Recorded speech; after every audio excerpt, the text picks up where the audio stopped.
been hustling, bustling San Blas, fight our way through the lunch hour rush and barely squeeze through the traffic jam between the church and the plaza, caused by the chief of police when he double parks his bicycle to go to confession. We get through all the congestion without an accident and press onto the beach. The contortions of a chick putting on a bikini in the bus brings us to a halt. She ducks out of sight, so we take a look at the surfing scene as second choice. We've never tried this before, surfing that is, but the gentle waves and relaxed surfers make it look like a real snap, so there's only one thing to do. We're wasting time sitting here just looking, so we swing over to the local rental shop, which we find disguised as a dead palm tree. After about 5 minutes of diggering, which got us nowhere, we paid his price for the boards and headed for the water. Now today is Bobby's birthday, so he naturally gets first choice. And Bobby's choice is to climb up on a rock and be last. San Blas is probably one of the best places to surf in Mexico. We noticed the other surfers were paddling out on their knees, but it looked more comforting to us to paddle out on our bellies, and besides, it was easier. You can ride a wave here for as long as 1.5 miles, if you can ride a wave at all. On top of all of this, there's good places to camp along the beach, good skin diving, and plenty of fish. With Bobby sitting back on the rock, it gives Vaughn and I a chance to talk over some plans for Bobby's birthday party. We figure after we get enough surfing, we can swing down the beach, set up camp, get a jug of rum, mix it with a little coconut juice, and have a real blast.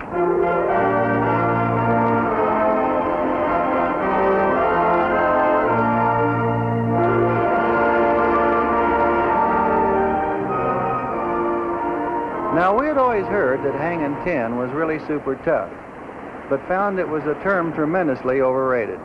It didn't take us any time to catch on. We did it right off the back of the board.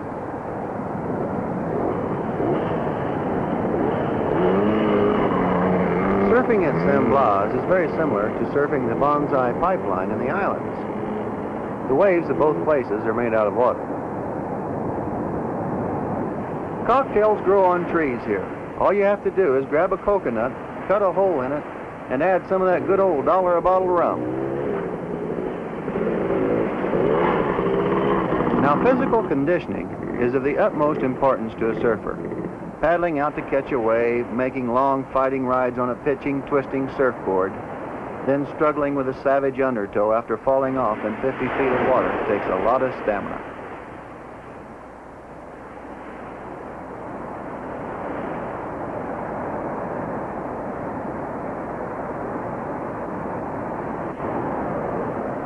Well, here comes a lesson from the old expert himself.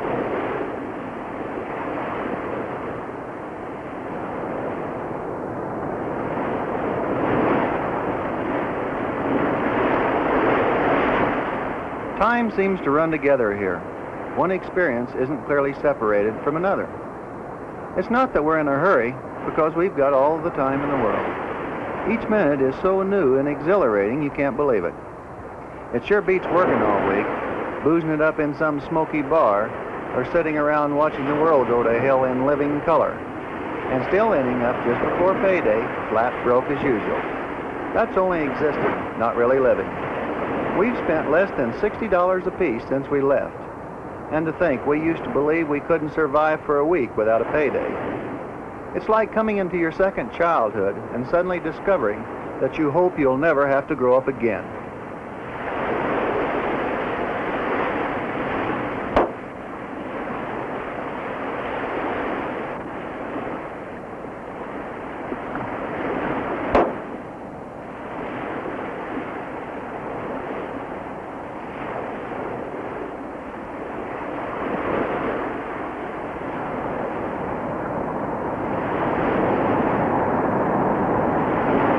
Kidding aside, if one could surf, and really surf well, it'd be one hell of a big blast.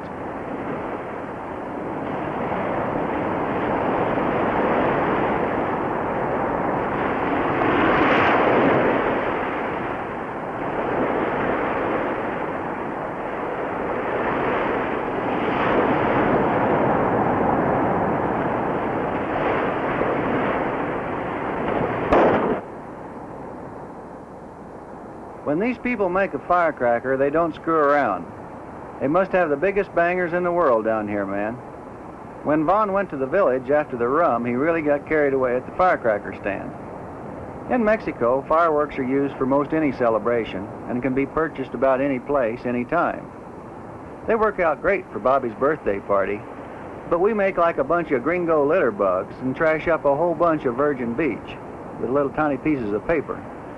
Vaughn's going to have to clean it up before he leaves. After all, he's the one that made the mess.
We learned two things about surfing. One, it's not as easy as it looks. And secondly, it sure do make you work up an appetite. So it's time to head down to our seafood supermarket where everything is guaranteed fresh. After scratching around the bottom for a few seconds, I get another lesson. That's about rum and coconut juice. Rum and coconut juice definitely makes the fish faster and harder to see, the spear gun more difficult to aim, and your lungs about 3 sizes too small, so you can't hold your breath as long. The only advantage the rum seems to have is you don't worry as much about the bad underwater varmints like toothy sharks and fag octopi or them poisonous little spiny critters stuck on rocks. Everything seems to move too fast, so it's up to the top to look for something bigger and slower.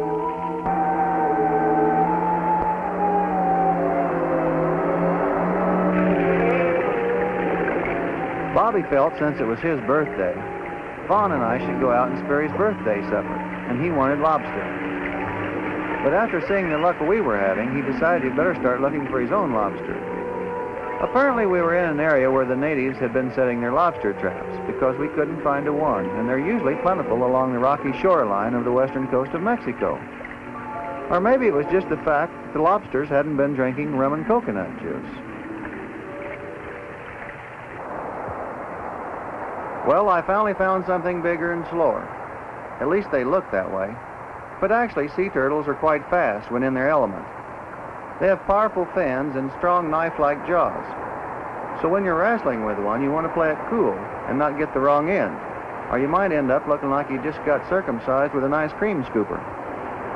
I was lucky and found this one feeding on some underwater plant life and managed to come up from underneath, getting a shot through the soft part of the shell, which is the only place the small rubber gun would have penetrated.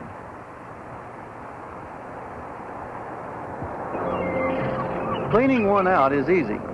All you have to do is figure out if you want dark meat or white meat. Some prefer the darker meat, but I've always found the dark stuff just a little harder to chew on. But really, they're both fantastic. To cook it, all you have to do is wrap it in a banana leaf, dig a hole in the sand, put it in, cover it up, and build a fire on it. Then sit back and get ready for one of the best steaks you've ever eaten. There's only one piece of meat that'll beat a piece of turtle meat. But we weren't able to get any of that on our spears today.